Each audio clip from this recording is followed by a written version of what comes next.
Hey my friends, it is Pat Beaupre Becker, and here we are. Let's see, where's my little cards? We are on day 3 of the journey that I'm helping you on to how to stick to your plan. So if you are like I used to be, which was a yo-yo dieter, and you would be able to pick a plan and get started on that plan, maybe even lose 2 or 3 pounds, maybe even 30 pounds. And then what happened is you would lose your your motivation, and you would give up and eventually lose that weight, but then gain it all back.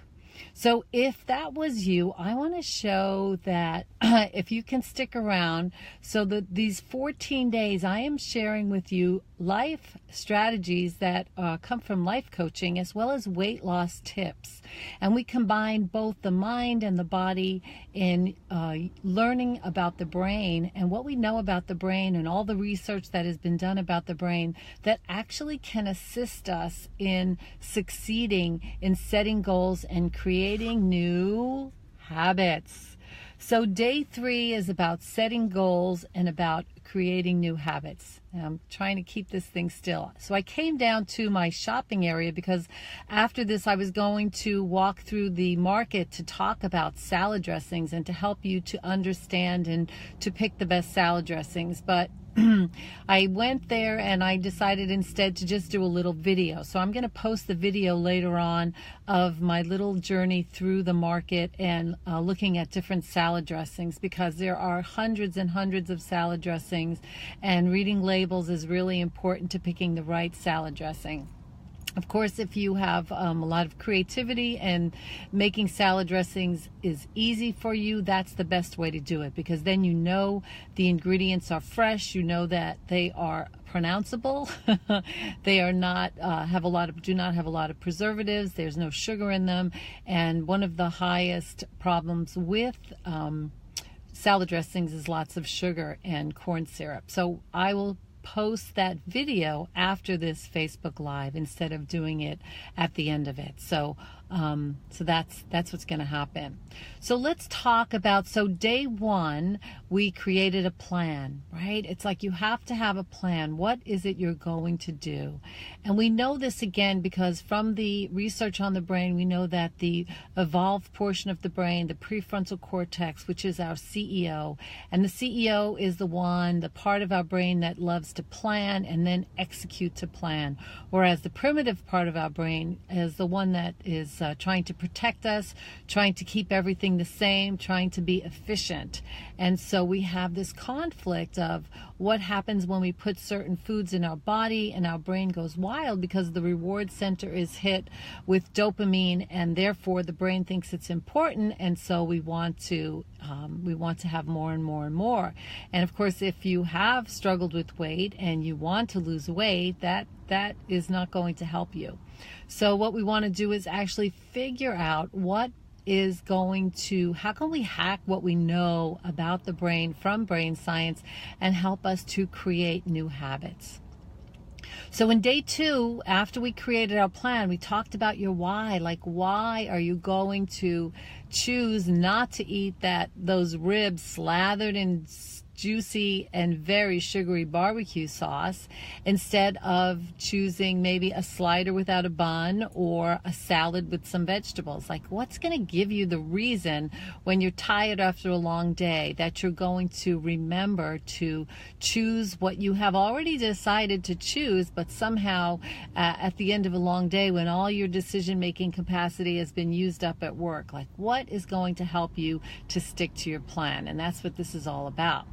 So after we have a plan, we have a why, and then what we're going to do is we're going to create a goal. So I want you to create a goal weight that will be the best weight that you want to be. But I also want you to think about it in terms of 6 months ahead of that time, right? So not only reaching your goal, but also seeing yourself at your goal weight 6 months later. So this is part of the planning process that we're going to do and how we create those new habits. So what we want to do is, what we understand is that from research is that writing down your goals gives you a much better chance of achieving them than not writing them down. But we also know, more importantly, is giving your brain a process so that your brain understands that there is a process it's going to follow in order to achieve that goal is also really important for success. So the reason that I find my clients have so much success is because we do have a step-by-step process, right? We have a plan that we move forward on. And also it's been proven by research that the more support you get to reach your goals will also have an impact on your success. So we want to reach out to get that support, and we want to create a plan that we can follow step by step by step. So this goes right into what we know about the brain and efficiency and creating new habits. Now, I can tell you that if I said to you, I want you to write your goal down, okay, easy, write your why down, okay, you'll figure it out, right? And then we want to create routine. Now, for some people, routines are considered evil, and for some people, routines are like lifesavers. So what I want to tell you is that if you think about what you have in your life today, what your weight is, what your job is, what your income is, everything that you have is because of habits that you have had up until today. So even if you don't like routine, there are so many habits that you already have that you may not even be aware of because they are subconscious, right? Driving to work, driving home, going shopping, going to bed, getting ready for bed, waking up in the morning, all the little things you do day after day after day, and your brain loves to be efficient because it takes energy to run this brain. So the more efficient we are, the better our brain likes it. So it's always seeking to create efficiencies, right? So what we want to do is knowing that, so we want to create the better kind of efficiency. So another bunch of research was done on people who write down their food and people who do food journals. And I can tell you that they lost twice as much weight as people who did not write down their food. So one of the things that I do with my clients is we plan our meals ahead of time. So we plan today what we're going to have tomorrow, and part of that again is using that prefrontal cortex, the CEO of our brain, and by writing it down we're influencing the goals and the almost the focus of where our brain is going to go. And how many of you actually use all these processes at your job, right? You probably write things down so you remember where you are in a project, you're doing consistently looking at those goals, and yet we don't think about applying these to our own personal life. Maybe we feel like work is work, and so we shouldn't use the same techniques that we use at work in our personal life. But actuality, these are the structures that help the brain and help us to be successful. So we want to plan to eat tomorrow what we already have in the house today. This is another thing, not only writing down your food in advance, but also preparing food in advance. Now, when I cook, I'm always planning to, if I make a vegetable, I make enough for the next day. If I make a protein, I make enough for the next day, because I want to be prepared for the next day. And let's say I want to go to a movie, or I have to go out and do something for a school project, right? I want to be able to grab that food, and I want it to be the food that's on my plan, because remember, we have a plan, we have a goal, and we're looking at that plan and we're looking at that goal, and we have this process. And the other really good thing about having this plan in place is if you have a very stressful day, what happens is the more stress there is, the more difficult it is to make decisions. So if you have your plan, you just look to your plan and there it is. You choose, your food is already planned and chosen for you.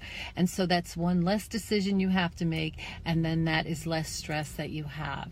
So really, all of the ways that we are creating habits is also a way of helping ourselves create less stress in our lives and to be more successful.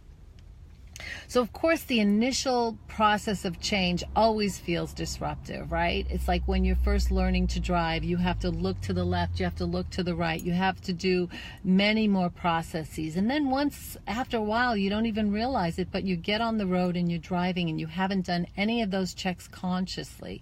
So that's what will happen as you follow the procedure and the process day after day after day.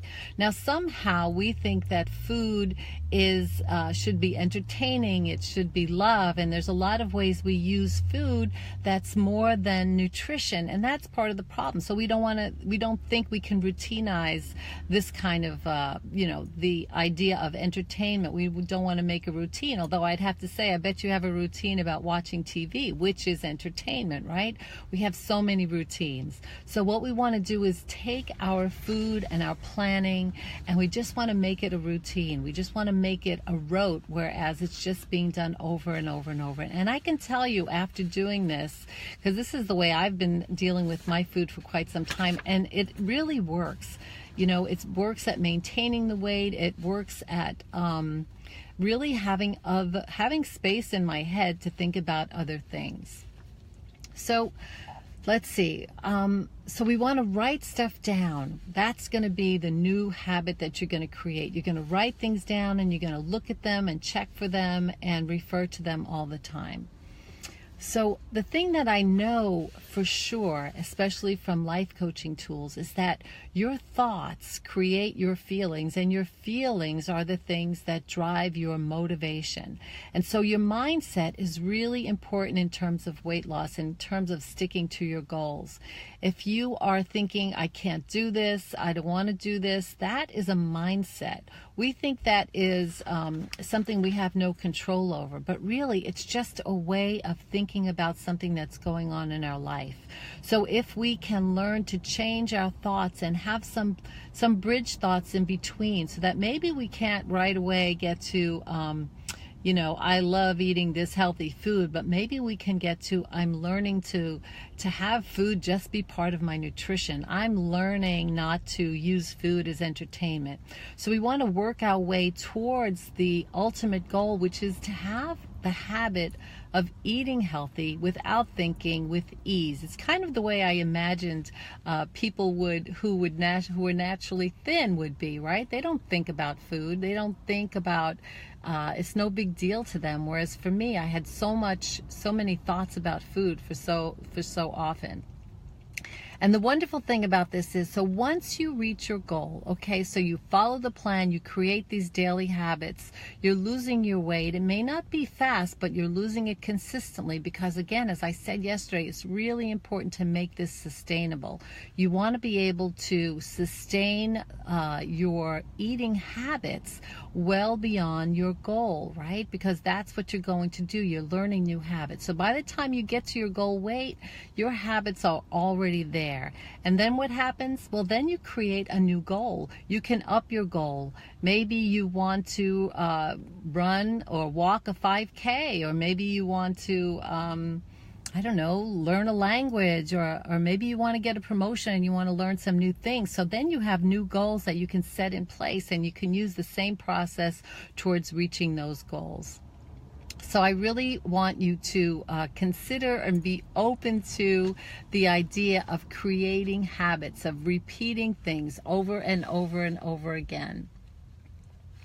So I think that's it. So I wish my salad dressing section of this video is going to be posted afterwards, because I think it was going to be a little too disruptive to walk away and to do this from the store. So I'm going to post a video about salad dressings, and I want you to think about making your own salad dressings, or certainly reading the labels and finding where sugar, high fructose corn syrup are in the ingredients of your salad dressings. There's no need for you to add sugar to your salad dressings, right? I mean, we want to kind of use all the supports we can get to help us to that weight loss goal, and to help us get sugar out of our bodies, because the more sugar we eat, the more inflammation we experience, and the more dopamine hits we get, and the more we want it. So it becomes harder and harder to resist.